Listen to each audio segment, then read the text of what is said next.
2009ற்கு பிறகு ஈழத்தமிழர்களுடைய செயற்பாடுகளிலே ஒவ்வொருவருக்கும் ஒவ்வொரு பங்கு இருக்கிறது.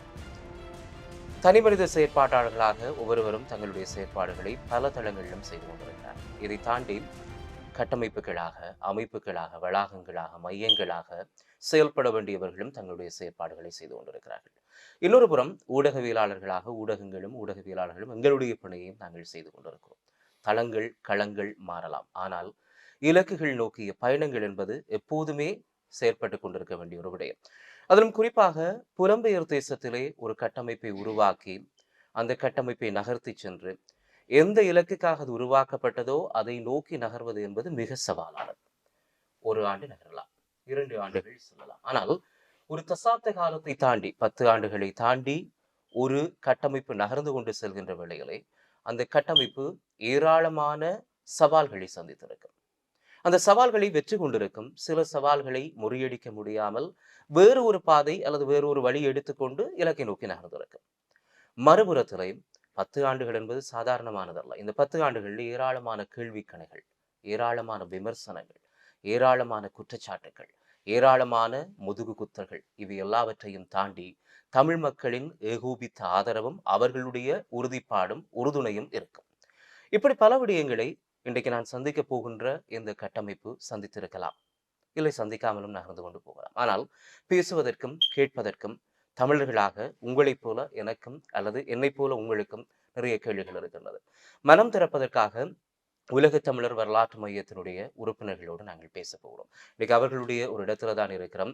நிறைய கேள்விகள் வந்திருக்கிறது அல்லது நிறைய விடயங்கள் அவர்களும் பகிர்ந்து கொள்ள விரும்புகிறார்கள். ஆரம்பித்தது எதற்காக, எதை நோக்கி நகர்ந்து கொண்டிருக்கிறோம், எப்படி செயல்பட்டிருக்கிறோம் போன்ற விடயங்களை பேசுவதற்காக அதனுடைய ஆரம்ப கால உறுப்பினர்களோடு ஆரம்ப காலம் எப்படி இருந்தது என்பதை பேசுவதற்காக என்னுடைய திரு சங்கீதன், அதே போல திரு அகிலன், திரு ஸ்கந்தா ஆகிய 3 பேரும் இருக்கிறார்கள். மூவருக்கும் வணக்கம். வணக்கம்.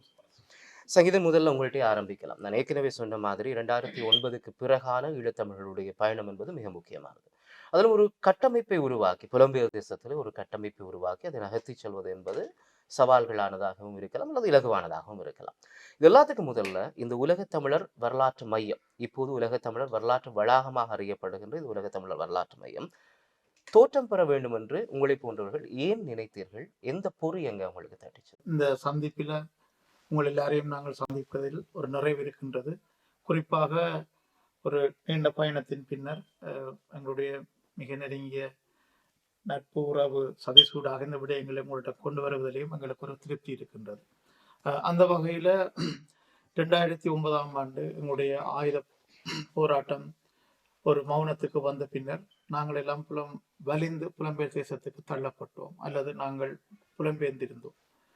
அந்த இடத்துல புலம்பெயர் எங்களுக்கு ஒரு நிதர்சனம், ஒரு உண்மை தெரியும். அப்படின்னு சொன்னா எங்களுடைய யுத்தம் எவ்வாறு முடிவுக்கு வந்திருக்கிறது, ஆயுத போராட்டம் எவ்வாறு முடிவுக்கு வந்திருக்கின்றதுன்றது எங்களுக்கு நிதர்சனமாக தெரியும். ஏன்னா அந்த மண்ணுக்கு இருந்து வெளியேறி வந்த நாங்கள் என்ற வகையில், அந்த வகையில புலம்பெயர் தேசத்துக்கு நாங்கள் வந்த உடனேயே இந்த நாடுகள் இருந்த எங்களுடைய தேச பெற்றாளர்கள், எங்களுடைய உறவுகள், எங்களுடைய தாயகத்தையும் இந்த மண்ணையும் புரட்சியாக நேசிச்சு கொண்டிருந்த உறவுகள் நோக்கித்தான் நாங்கள் ஓடி வந்த நாங்கள். அவ்வாறு வந்த இடத்துல எங்களுக்கு ஒரு விடயம் தெளிவாக இருந்தது அல்லது தென்பட்டது, புலப்பட்டது. எங்களுக்கு ஒரு தளம் இருந்தால்தான் நாங்கள் இனி எங்களுடைய தாயகத்தை நோக்கி நகர முடியும். குறிப்பாக எங்களுடைய தாயக மண்ணிலிருந்து நாங்கள் மிக மோசமாக துரத்தி அடிக்கப்பட்டு அல்லது வெளியேற்றப்பட்ட சூழலில அதை நாங்கள் ஒரு சுதந்திரமான எங்களுடைய கருத்துக்களோட முன்னிறுத்தக்கூடிய ஒரு இடமாக புலம்பெயர் தேசம் தான் இருந்தது. அந்த வகையில 2009க்கு பிற்பாடு இந்த தாயகத்துக்கு நாங்கள் விட்டு வெளியேறி இந்த நாட்டுக்கு வந்த பிற்பாடு எங்கள்கிட்ட அவ்வாறு ஒரு எண்ணம் கருப்பெற்றிருந்தது. அந்த கருவை எங்களோட அவையிட்டையும் அந்த எண்ணங்கள் இருந்த என்னென்று நாங்கள் இந்த புலம்பெயர் தேசத்தை நோக்கி நாங்கள் இருந்து எங்களோட தாயகத்தை நோக்கி வேலை செய்யலாம் என்ற எண்ணங்கள் எங்கள் தேச பெற்றவர்கிட்டையும் இருந்தது. அவர்கள் ஊடாக இந்த எண்ணம் எங்களுக்கு இருந்தது. குறிப்பாக எங்களுடைய அடி நாதமாக இருக்கிறது மாவீரர்கள். அந்த நாங்கள் யுத்தத்தின் முடிவில் எங்களுக்கு தெரியும், நாங்கள் ஜாழ்ப்பாண மண்ணை விட்டு வெளியேறி 95ஆம் ஆண்டு வெளியேற்றப்பட்ட நேரமே எங்களுடைய துயிலும் இல்லங்கள் எவ்வாறு அழிக்கப்பட்டது என்ற அந்த அனுபவம் இருந்தது. அந்த வகையில 2009 யுத்தம் முடிந்த நேரம் எங்களுடைய சகல துயிலும் இல்லங்களும் அழிக்கப்பட்டிருந்தது. அந்த மாவீரர்களுடைய தியாகம் தான் எங்களுடைய எதிர்காலத்தை வழிநடத்த போதுன்ற வகையில் இந்த மாவீரர்களுக்கான ஒரு அடையாளமாக ஒரு மாவீரர் துயிலும் இல்லத்தையோ அல்லது ஒரு மாவீரர் நினைவாலயத்தையோ உருவாக்க வேண்டிய தேவை எல்லாருக்கும் இருந்தது. அதுதான் அடிப்படை எண்ணமாக இருந்து இந்த உலகத்தமிழர் வரலாற்று வளாகம் என்ற அந்த கருப்பொருள் உருப்பெற்றது. அந்த நேரம் எங்களுடைய பெயர்கள் எதுவும் இருக்கையில் எங்களுக்கு இருந்தது ஒரே ஒரு எண்ணம், எங்களோட மாவீரர்களுக்கான ஒரு நினைவாலயம் அல்ல துயிலும் இல்லம் ஒன்று நாங்கள் உருவாக்குவோம். அது மெல்ல மெல்ல நகர்ந்து கொண்டிருக்கையில் நிறைய நடைமுறை சிக்கல்கள் எங்கள்கிட்ட இருந்தது. நாங்கள் 2010 11ஆம் ஆண்டே நாங்கள் அந்த கருவை நடைமுறைப்படுத்த வழிகிட்டு நாங்கள் 2011ஆம் ஆண்டு ஒரு இடமெல்லாம் பார்த்து சில ஆட்கள் அதை உதவி செய்கிற சூழல் இருக்கீங்க. இப்போ வந்து இங்கே களச்சூழல்கள் மாறிக்கொண்டிருந்த அடிப்படையில் அது அவ்வாறே நகர்ந்து 2015 தான் இந்த எண்ணம் முழுமையான ஒரு வடிவத்துக்குள்ள வந்து எங்களுக்கான ஒரு சொந்த நிலத்தை இந்த புலம்பெயர் தேசத்தில் நாங்கள் வாங்கி எங்கள் தமிழ் மக்களின் பேரால் அவர்களின் முழு ஒத்துழைப்போட வாங்கி அது ஒரு அடையாளமாக வச்சு நாங்கள் நகரவணும் என்ற வகையில தான் இந்த எண்ணம் வந்து கருவுற்று நடைமுறைக்கு வந்தது 2015ஆம் ஆண்டு. நீங்க இந்த இடம் அது மாதிரி வாங்கினதுன்ற விஷயங்களை சொல்லும்போது அதை பற்றி நாங்கள் கதைக்கணும் கொஞ்சம். ஆனால் அதுக்கு முன்னுக்கு அகிலன் உங்கள்கிட்ட வரலாம் என்றால் சங்கீதம் குறிப்பிடும்போது தேசப்பற்றாளர்கள் இங்கே இருக்கும்போது அவையோடு இணைந்து நாங்கள் செயல்படணும் என்று சொல்லி இந்த ஒரு முயற்சி எடுத்ததா சொல்லியிருந்தார். நீங்க அதை அவர்களுக்கு முன்னைய காலத்திலிருந்து இங்கே இருக்கிறீங்க, ஏராளமான விஷயங்களை பார்க்குறீங்க. இப்போ இவர் குறிப்பிட்ட மாதிரி மாவீரர்களுக்கான ஒரு நினைவாலயம் உருவாக்கப்பட வேண்டும் என்பதில் மாற்று கருத்து யாருக்குமே இருக்காது. ஆனால் ஏற்கனவே இங்கே பல செயற்பாட்டாளர்கள் செயற்பாட்டு கட்டமைப்புகள் இருக்கின்ற வேளையில உலகத்தமிழர் வரலாற்று வளாகத்தினுடைய தேவை அல்லது இதனுடைய முக்கியத்துவம் எப்படி வித்தியாசப்பட்டிருந்தது ஆரம்பிக்கின்ற வேளையில? நன்றி சதீஷ். இந்த காணொலியை பார்த்து கொண்டிருக்க மக்கள் அனைவருக்கும் பணிவான வணக்கம். என்ன சொல்லினா சதீஷ், இப்போ 2009 யுத்தத்துக்கு பிறகு வந்து புலம்பெயர் தேச மக்கள், தாயத்திருந்த மக்கள் எல்லாத்தையுமே ஒரு மிகப்பெரிய தொய்வு இருந்தது. 2009க்கு பிறகு மக்களுடைய செயற்பாடு, மக்கள் இந்த ஆர்ப்பாட்டங்கள், ஊர்வலங்கள், தாயம் சார்ந்த விஷயங்கள்ல மக்கள் சுயமாக வாங்கி அதுக்குரிய வேலைகள் என்றது வந்து சரியான ஒரு ஒரு மந்த நிலையில் தான் இருந்தது. என்ன சொன்னா 2009 வீழ்த்தப்பட்ட நாங்கள் எங்களுடைய தலைமையின தொடர்புகள் இல்லாமல் இருந்தது. எங்களை வழிநடத்திய மாவீரன் இயக்கத்தின் அந்த ஆயுத மௌனிப்பு, அந்த யுத்தத்தின் முடிவு வந்து எல்லாருமே மனநிலை பாதித்திருந்தது. அந்த டைம் தாயத்திலிருந்து போராளிகள் இப்போ சங்கீதன சொன்ன மாதிரி புலம்பெயர் தேசம் நோக்கி வந்திருந்தார்கள். அப்போ நானும் குணசீலன் நண்பரும் வந்து நாடுகந்த அரசாங்கத்தில் வந்து நாங்கள் உறுப்பினராக இருந்த காலம். அப்போ வந்து அதுக்கு முதலே வந்து இப்போ எங்களுக்கு ஒரு தளம் வேணுமென்றது வந்து ஏற்கனவே எல்லாற்ற மனசுலையும் வந்து உதித்திருந்த ஒரு விஷயம்தான், எங்களுக்கான ஒரு தளம் ஒன்று வேணுமென்று. அப்போ எங்களுக்கு ஒரு வாய்ப்பாக இருந்தது. இப்போ நாடுகந்த அரசாங்கத்தில் ஒரு 14 ப்ரொஜெக்ட் வந்து புலம்பெயர் தேச மக்களுக்கு தேவை என்ற வகையில் அவை வந்து பல அறிஞர்களை வச்சு ஆய்வு செய்து ஒரு 14 திட்டம், எங்களோட எதிர்கால தமிழகத்துக்கு தேவையான திட்டம் என்று ஒரு 14 திட்டங்களை வகுத்திருந்தது. அதுல வந்து அவை எங்களுக்கு ஒரு தளம், அதாவது இந்த மாவீரர்களுடைய வரலாறு, இந்த மாவீரர்களை போற்றக்கூடிய வகையில ஒரு பொதுவான ஒரு துயிலும் இல்லம் வேணும் என்ற ஒரு இதுவும் வந்து அந்த திட்டத்துல இருந்தது. அப்ப அப்படி ஒரு சந்திப்புக்கு நாங்கள் இருந்த நேரம் செல்லப்பா ஐயாவுக்கு வந்து இந்தியாவில வந்து பாஸ்போர்ட், அவருடைய பாஸ்போர்ட் முடக்கத்தில் இருந்தது. அவருக்கு வெளியேறாத சிச்சுவேஷன் அது. அந்த டைம்ல தான் அவருடைய கடவுச்சீட்டை எடுத்து பிரித்தானியாவுக்கு வரக்கூடிய ஒரு இது வந்து ஒழுங்குபடுத்தப்பட்டிருந்தது. அந்த செய்தி எங்களுக்கு கிடைச்சதோட அப்ப நாங்கள் ஒரு இதுக்குள்ள வந்தோம். அவர் எங்களோட தமிழ் மக்களால் அறியப்பட்ட ஒரு பாடகராகத்தான் இருந்தவர், எங்களோட தேசத்தோட பயணித்தவர் அவர். அப்ப அவருடைய அனுமதியோட அவரை இங்க வரவழைத்து இப்படி எங்களுக்கு ஒரு நிலத்தை வேண்டுறதுக்கு அவர்களாக நாங்கள் ஒரு பரப்புரை செய்து இயல்பான நிதியையும் திரட்டி எங்களுக்கான தளத்தை உருவாக்கும் என்ற ஒரு இதுல வந்து அப்ப சங்கீதஞாக்கள் வந்து இங்க பிரித்தானியாவில் இயங்குகின்ற காலம். அப்ப நாங்கள் குணசீலன் என்ற முன்னாள் நாடாளுமன்ற உறுப்பினர், நான் சங்கீதஞாக்கள் போராளிகளோட வந்து கதைச்சினாங்கள். அதாவது கதைக்குள்ள வந்து அப்ப இருந்த மனநிலை வந்து எங்களுக்கு ஒரு தளம், அதாவது வந்து எல்லாரும் எங்களை பொறுத்தவரை எங்களுக்கு ஒரு தளம் வந்து உருவாகணும் என்று சொல்லி ஒரு அவாவும் இருந்தது. இப்ப வந்து கதைச்ச இடத்துல இது எங்களுக்கு தேவையான விஷயம், உடனடியாக நடைமுறை கொண்டு வரணும் என்று அந்த இடத்துல இருந்து உருவாக்கப்பட்ட பணிதான் இந்த தளத்தை அமைப்பதற்கான தொடக்கம் என்று நான் பார்க்கிறேன். சங்கீதம் ஞாபகம் இருக்கும். அதுல இருந்துதான் சங்கீத சக போராளிகளோட அவை கதைச்சி அவர்களை உள்வாங்கினது. நாங்கள் எங்களுக்கு தெரிஞ்ச எங்களோட செயற்பட்ட இந்த செயற்பாடுகளை உள்வாங்கி ஒரு மாபெரும் கட்டமைப்பாக அமைச்சு, அப்ப இந்த நாட்டுல வந்து ஒரு விஷயத்த ஒரு வளாகத்தை பண்ண அதுக்கு வந்து சட்ட பொறிமுறைகள் இருக்குச்சாங்க. அதுக்காக வரலாற்று மையத்துக்குரிய ஒரு கம்பெனி ஹவுஸ்ல வந்து இதை பதிவு செய்து ஒரு கம்பெனியாக உருவாக்கி அதுக்கப்புறம் அடுத்த கட்டமா வந்து நாங்கள் கம்பெனியை பதிவு செய்திருக்கிறீங்க ஆரம்பத்துல தொடக்கம் அப்படித்தான் இருந்தது. அப்ப தொடக்கத்துல வந்து சரட்டியா தரமாட்டாங்க தானே. அப்ப நாங்க வந்து கொம்பனி ஹவுஸ்ல இருந்து ஒரு அதுல குறுக்கிட்டு நீங்க இப்ப கம்பெனி ஹவுஸ் போது நீங்க என்ன மாதிரி எத்தனை போர்ட் ஆஃப் டைரக்டர்ஸ் இருந்து நம்ம ஷேர் ஹோல்டர்ஸ் இருந்து நம்ம யார் யார் அதுக்குள்ள உள்வாங்க இது தொடர்புல விமர்சனங்களும் வெளியில இருக்கு.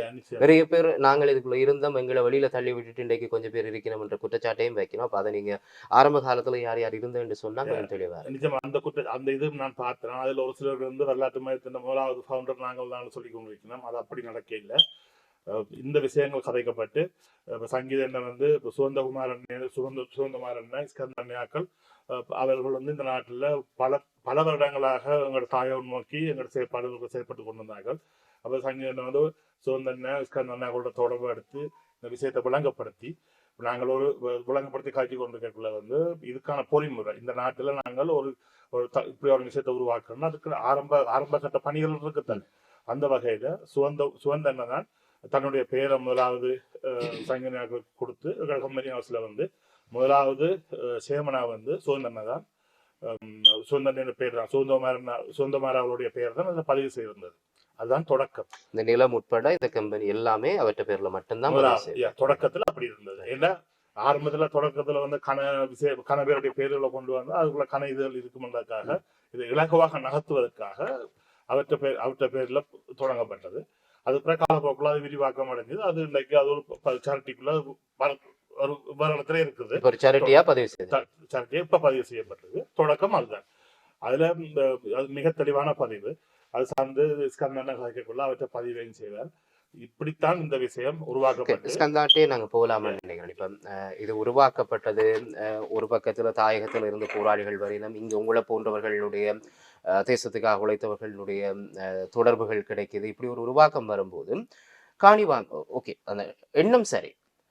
ஆனால் காணி வாங்கும் போது இப்படி ஒரு பெரிய காணி, ஒரு பெரிய பட்ஜெட், அது பெரிய அளவுல செலவழிக்க வேணும், பெரிய அளவுல பணம் தேவை.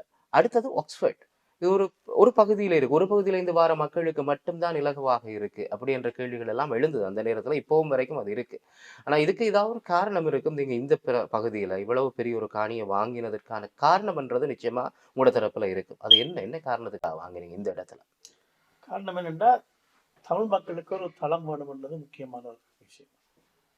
இங்க 2009க்கு பிறகு வந்த மக்கள், போராளிகளாக இருக்கட்டும் மக்களாக இருக்கட்டும், இல்லை எல்லாருக்கும் ஒரு கேள்வி இருந்தது என்னன்னா, தமிழர்களுக்கு இவ்வளவு அளவு இங்க ஒரு இடம் இல்லையான்னு ஒரு கேள்வி இருந்தது.